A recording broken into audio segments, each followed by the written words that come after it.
এখন কি তাক মোক কি কৰিব মহাৰাজ স্পষ্ট কৰি কওক প্ৰভাৱতী আৰু চন্দ্ৰকেতু মৰিলে আমাৰ এই ৰাজ্যৰ শান্তি হ'ব লাগে মই আপোনাৰ চৰণত ধৰিছো আমাক জীয়াই থাকিবলৈ দিয়ক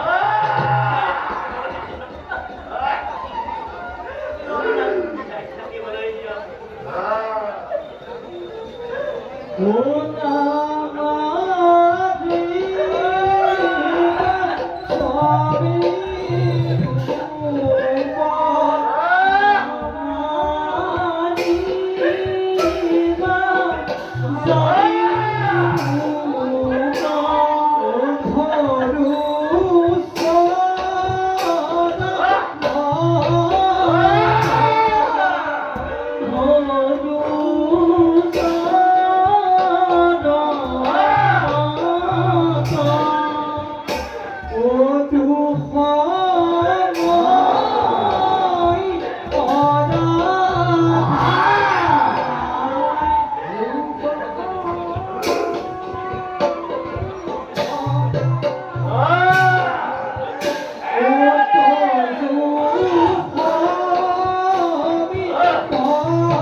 সাধাৰণ প্ৰজা হিচাপে মই মোৰ আচল পাতি পুত্ৰৰ জীৱন ৰক্ষা কৰিছো মোক নিৰাশ নকৰিব মহাৰাজ নিৰাশ নকৰিব নিৰাশ নকৰিব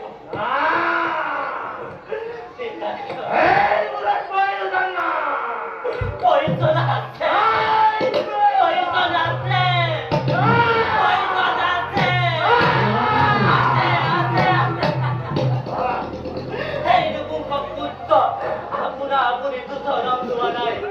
এই পুত্ৰৰ মাতৃ হিচাপে মই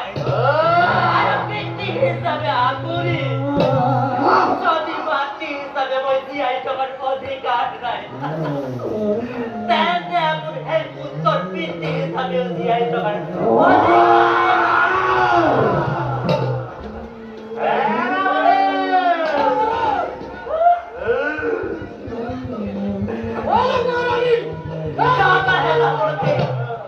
কোনো পৰিচয় নাই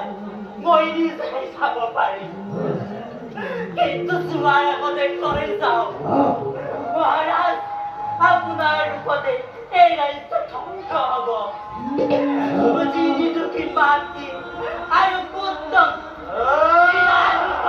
হত্যাৰ আদেশ দিছে আপোনাৰ ৰূপতে এই ৰাজ্য ধ্বংস হ'ব আৰু ৰাজ্যৰ প্ৰজাই বাৰে বাৰে আপোনাক অভিশাপ দিব